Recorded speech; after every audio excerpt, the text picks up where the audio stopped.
नमस्कार, आपके YouTube channel सेविकाओं की आवाज में आपका स्वागत है। बहनों, 6 अगस्त यानी कल माननीय मुख्यमंत्री नीतीश कुमार जी के द्वारा कैबिनेट बैठक बुलाई गई है, जो कि 15 अगस्त से कुछ दिन पहले है। यानी 15 अगस्त को वो बहुत बड़ी घोषणा कर सकते हैं। बहुत सारी संविदा कर्मी चयन जो हुई है, चयन प्रक्रिया के तहत उन्हें बहुत बड़ा सौगात दे सकते हैं। ऐसे में सेविकाओं के लिए क्या होगा, इसकी मैं आपको जानकारी दूं। इससे पहले अगर आप हमारे चैनल पे नए हो तो चैनल को सब्सक्राइब कर लें। पूरी जानकारी के लिए वीडियो के अंत तक बने रहें। वीडियो पर अपना लाइक और कमेंट देना बिल्कुल न भूलें। तो चलिए हम बात करते हैं सेविकाओं के लिए क्या हो सकती है खुशखबरी। अभी वर्तमान में पोषण ट्रैकर ऐप को लेकर जो बवाल मचा हुआ है, सेविकाओं पर कहर बरप रहा है, उसको लेकर मात्र एक संगठन सक्रिय हुआ है। और मेरे द्वारा भी माननीय मंत्री जी को ईमेल के द्वारा पत्र लिखा गया। लेकिन यहाँ मामला क्या है कि पोषण ट्रैकर ऐप पर सेविकाओं पर कड़े से कड़े स्पष्टीकरण हो रहे हैं।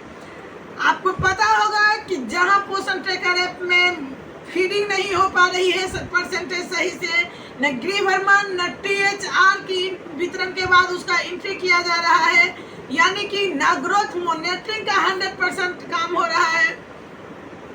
इस पर सेविकाओं पर लगातार स्पष्टीकरण जारी है।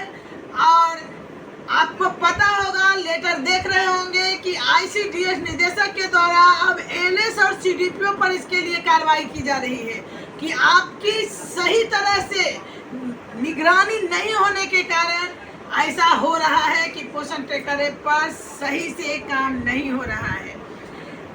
और उसके बाद क्या है कि अभी लगातार मंत्री जी का भी विजिट आंगनबाड़ी केंद्रों पर चल रहा है। मैं उसे भी दिखाऊंगी कि किस तरह आंगनबाड़ी केंद्र पर पहुंचे हैं मंत्री जी, क्योंकि आंगनबाड़ी केंद्र की कुछ शिकायतें वहां गई थी। लेकिन मैं मुद्दे से नहीं भटकना चाहती हूं। असल हमें कैबिनेट बैठक जो होने वाला है, उससे आंगनबाड़ी के लिए क्या खुशखबरी निकल के आ रही है, मैं उसके बारे में बताऊंगी आपको।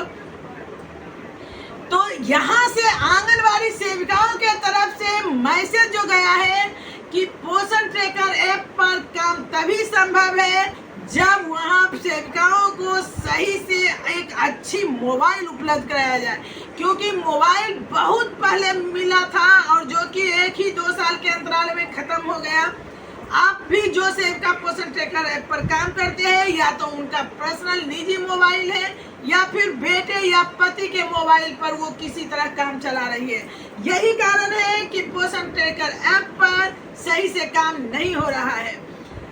और ICDS निदेशक को भी मेरे द्वारा व्हाट्सएप मैसेज करके इसकी जानकारी दी गई कि सर, अगर आप चाहते हैं कि पोषण ट्रैकर ऐप पर सही से काम हो तो सबसे पहले, यानी जिस तरह सैनिक को बॉर्डर पर भेजा जाता है तो हथियार से लैस करके भेजा जाता है, उसी तरह हम आंगनबाड़ी बहनों को अगर पोषण ट्रैकर ऐप पर आप लगाते हैं तो उसे पहले सुसज्जित कीजिए हथियार से, यानी मोबाइल और रिचार्ज के पैसे से। तो मोबाइल और रिचार्ज का सही से पैसा आंगनबाड़ी सेविकाओं को उपलब्ध कराइए, क्योंकि आपको भी पता है कि 7,000 जो अप्रैल से शुरू हुई है, उस मानदेय में सेविका बहनों के लिए परिवार चलाना मुश्किल है। ऐसे में वो 10-12 हजार की मोबाइल कहां से क्रय करेगी। और इसे लेकर उन्होंने आश्वासन दिया कि मैं बात मंत्री के पास रखूंगा, और वो मंत्री के पास रखे भी हैं। इसकी पुष्टि उन्होंने की है। अब देखना है कि कैबिनेट की बैठक में क्या मोबाइल के पैसे इस बजट में पास किए जाते हैं, यानी कि 15 अगस्त पर आंगनबाड़ी सेविकाओं के लिए मोबाइल की राशि उपलब्ध कराने की घोषणा की जाती है या नहीं। ऐसे तो इस पर पूरा विश्वास है और लग रहा है कि कुछ न कुछ आंगनबाड़ी बहनों को राहत जरूर मिलेगी इस 15 अगस्त की घोषणा में। जैसे सभी वर्ग के लोगों के लिए कुछ न कुछ होगा, सभी कर्मी के लिए कुछ न कुछ होगा, आंगनबाड़ी बहनों के लिए भी कुछ न कुछ। दूसरा मुद्दा है ग्रेजुएटी की। ग्रेजुएटी पर हाईकोर्ट का निर्देश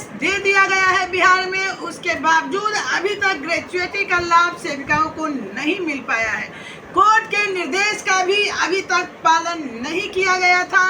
ऐसे में पुष्पा पांडे जो कि इसके विरोध में कोर्ट में याचिका दायर की थी ग्रेच्युइटी के लिए कि जब ग्रेच्युइटी का लाभ आंगनबाड़ी सेविकाओं को मिलना है तो फिर सरकार क्यों नहीं दे रही है। इस पर सरकार से जवाब तलब हुई और हाईकोर्ट के निर्देश पर हुआ कि सेविकाओं को जल्द से जल्द ग्रेच्युइटी का लाभ दिया जाए। अगर जितना देर आप कीजिएगा वो उसका जो है सूद यानी ब्याज सहित सेविकाओं को उपलब्ध कराया जाए। उसके बावजूद अभी तक ग्रेच्युइटी का लाभ नहीं मिला है। इस बैठक में हो सकता है ग्रेच्युइटी की लाभ पर भी मुख्यमंत्री का मुहर लग जाए, क्योंकि राज्य सरकार के द्वारा ही ग्रेच्युइटी का लाभ दिया जाना है। तो ऐसे में अभी तक मुहर नहीं लगा था। अब कुछ आशाएं जगी हुई है कि ग्रेच्युइटी की लाभ पर भी मुहर लगा सकती है नीतीश कुमार की कैबिनेट बैठक। तीसरा मुद्दा है आंगनबाड़ी सेविकाओं की मोबाइल रिचार्ज की, क्योंकि आपको भी पता होगा कि इससे पहले 2023 से पहले यानी 22 में आंगनबाड़ी सेविकाओं को 2400 रुपये यानी 200 रुपये प्रति माह रिचार्ज के लिए दिया जाता था, जिसकी राशि 2000 रुपये केंद्र सरकार के द्वारा दिया जाता था और 400 रुपये राज्य सरकार के द्वारा।